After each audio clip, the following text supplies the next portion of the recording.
Abanyarwanda niturya umunyu, abanyarwanda nitubyine twishime kuko ubutunzi bw'u Rwanda burimo buragenda bwiyongera ndetse burimo buragenda bunaboneka. Aha ngaha ni kuri hegitari zirenga 13,000, aha ni mu duce dushya 10 twavumbuwemo amabuye y'agaciro mu Rwanda. Reka tubyinjiremo. Ni muri Ali Sudi On Air, ndi Ali Sudi nguhaye ikaze. Kora subscribe ubundi inkuru zikugerera igihe. Check 1 2. They got it going on, homie. Let's do this. Mu minsi ishize ikigo cy'igihugu gishinzwe mine, peteroli na gazi cyangwa icyo twakwita nka Rwanda Mining Board cyangwa se RMB giherutse gushyira hanze igitabo bise Rwanda Mining Investment Pitch Book, kigaragaza uduce dushya twabonetsemo amabuye y'agaciro abashoramari bakwiye kubyaza umusaruro. Unyarukiye ku nyamakuru Igihe, ku nkuru yanditse ku itariki ya 8 z'ukwezi kwa gatanu muri uno mwaka, yanditswe na Igizeneza Jean Desire, ivuga ko hari uduce dukungahaye ku mabuye ya wolfram, gasegereti ndetse na colta atunganywamo tungsten, tin ndetse na tantalum, izi zizwi ku izina rya 3T, ko twagiye tuvumburwa hirya no hino mu Rwanda. Ngo ni amabuye akenewe rero muri no minsi cyane kuko atunganywamo ibyuma bikomeye bikoreshwa mu bwubatsi, mu ndege, mu bifaru, mu byogajuru, mu gukora imbunda, amasasu, ibikoresho by'ikoranabuhanga nk'ibitanda bya telefone, mudasobwa n'ibindi bikoresho by'ikoranabuhanga nko gusudira n'ibindi. Ni amabuye rero u Rwanda rukungayeho cyane ngo kuko rucukura toni ziri hagati y'8,000 n'10,000 buri mwaka, umubare ushobora no kwiyongera mu gihe uduce dushya twaba tubyajwe umusaruro. Hagendeye ku biteganywa n'itegeko rigenga ubucukuzi bw'amabuye y'agaciro na kariyeri, cyane cyane mu ngingo ya 8, ibirombero ngo biri mu byiciro bitatu bijyanye n'ubuso. Icya mbere ni ik'ibirombe bito bitarenze igipande kigera kuri hegitari 50. Icyiciro cya kabiri ni ik'ibirombe biciriritse kigira igipande cya hegitari 100. Hanyuma icyiciro cya gatatu ni ik'ibirombe binini bigira igipande cya hegitari 400 kuzamura.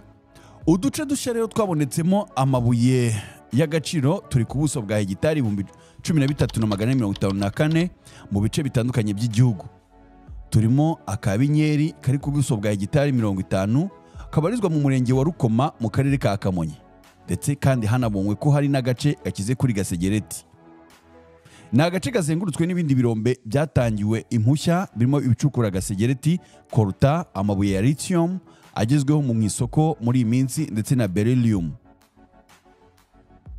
Utu duce kandi turimo n'agace ngo Kajuru kari mu murenge wa Juru mu karere ka Bugesera, kabonwemo amabuye y'agaciro ya colta ndetse na wolfram na Gasegereti ari ku buso bwa hegitari 1,354. Hari ubushakashatsi bwakozwe mu mwaka wa 2014 bwagaragaje ko icyo gice gishobora kuba gifite ngo toni zirenga 52,998 za Gasegereti. Amabuye y'agaciro kandi yabonetse mu gace ka Mamfu Rwasama, ni agace gaherereye mu karere ka Gatsibo, kabonetsemo amabuye ari ku buso bwa hegitari 1,300. Ni igice gikungahaye ku mabuye ya colta ndetse na Gasegereti. Mu tundi duce mu Rwanda twavumbuwemo amabuye y'agaciro harimo agace ka Musenyi gaherereye mu karere ka Bugesera. Amabuye yabonetse ku buso bwa hegitari 1,000, yiganjemo aya Gasegereti na colta yivanze n'ayo bita niobium. Harimo kandi agace ka Remera gaherereye mu karere ka Gatsibo, ni agace kari ku buso bwa hegitari 4,025. Amabuye yabonetsemo yiganjemo aya Gasegereti agira hafi muri toni 4,488, arimo n'ubutare ndetse n'andi. Hari agace ka Rubiha gaherereye mu karere ka Gatsibo nako kabonetsemo amabuye ya colta na Gasegereti kari ku buso bwa hegitari 450. Ibi bice byose byiyongera ku cya Rubona Gatunda giherereye ku buso bwa hegitari 925. Ni agace gaherereye mu mirenge ya Kiramuruzi na Kiziguro mu karere ka Gatsibo, kabarizwamo amabuye y'agaciro ya Gasegereti. Uduce rero RMB yabonyemo amabuye y'agaciro turimo na Karugarama kari ku buso bwa hegitari 2,175. Aka gace ko mu karere ka Gatsibo ubushakashatsi bwasanze kagungahaye ku mabuye ya Gasegereti.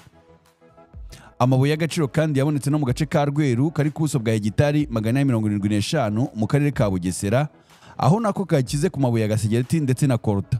Amabuye y'agaciro yabonetse mu gice cya Rweru Kivumvu kiri ku buso bwa hegitari 13, nacyo kiri mu gace ka Bugesera, ahabonetsemo na colta, Gasegereti ndetse na wolfram. Umuyobozi w'ishami rya RMB rishinzwe ubucukuzi bw'amabuye y'agaciro n'ubugenzuzi bwayo, Nsengiyumuremyi Donat, agaragaza ko mu ntego yo kuzamura umusaruro w'amabuye y'agaciro hashyirwamo ishoramari rikwiriye, ari nayo mpamvu bagaragaje ibyo bice bishya. Mu magambo ya Donati yaragize ati ibirombe twagaragaje bigaragaza ko birimo amabuye ku buryo abantu bashyizemo ishoramari byazamura umusaruro nawo ukajya mu nganda turi gushoramo imari.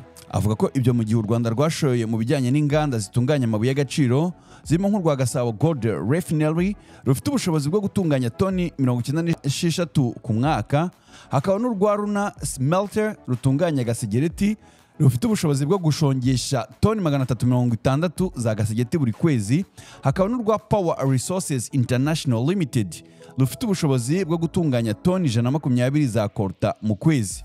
Hanyuma umuyobozi w'ishyirahamwe ry'abacukuzi b'amabuye y'agaciro mu Rwanda Kagenga Innocent asobanura ko kugaragaza utu duce bigengo gufasha abashoramari kumenya aho bagana. Mu magambo yavuze ko iyo bayashyize ku isoko abanyarwanda ngo natwe tuboneraho kugira ngo dupiganwe, kandi ugasanga bitandukanye n'uko byakorwaga kera. Ati aho umuntu ari we wagendaga agahitamo aho agomba gucukura nta bumenyi bifitiye, ngo ni ikintu cyiza cyane kizafasha mu gucukura aho tuzi kandi ko nta kungabaye ku mabuye anafite agaciro.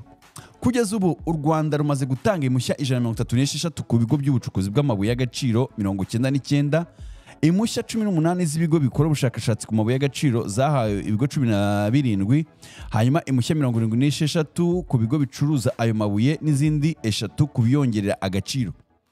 Agaragaza ko udashora muri ibi byose rero nta mabuye ufite. Uretse aya mabuye azwi nka 3T, u Rwanda kandi rufite ngo na zahabu iboneka mu turere twa Gicumbi, Musanze, Burera, Nyamasheke, Rusizi na Nyarugenge. Ngo amabengeza akoreshwa mu mitako aboneka mu turere twa Ngororero, Muhanga, Ruhango. Hanyuma safire aboneka mu burengerazuba, hanyuma lithium n'andi, ndetse n'ubushakashatsi kuri yo bukaba bugikomeje. U Rwanda rufite intego y'uko mu mwaka wa 2029 ruzaba rurarura umusaruro mucukuzi bw'amabuye y'agaciro ungana na miliyari 2 na miliyoni 200 z'amadolari bivuye kuri miliyari 1 na miliyoni 7 z'amadolari rwinjije mu 2024. Ngayo nguko rero ubutunzi bw'amabuye y'agaciro burimo buragenda buzamuka cyane mu Rwanda ndetse n'ubucukuzi bwayo. Reka nshimire igihe cyakoze kuri iyi nkuru, nshimire n'ubuyobozi bwa Rwanda Mining Board RMB bwashyize hanze buno bushakashatsi ndetse n'izi nkuru. Turacyari muri Alisudi On Air, unyite Alisudi, kora subscribe. Inkuru ni nyinshi mu bice bitandukanye, yaba iz'imyidagaduro, iz'ubushakashatsi, iz'ubukungu, iz'intambara, iza politike ndetse n'iz'ibyamamare ku giti cyazo. Reka bashimire, turacyari kumwe. Check 1 2. They got it going on, homie. Let's do this.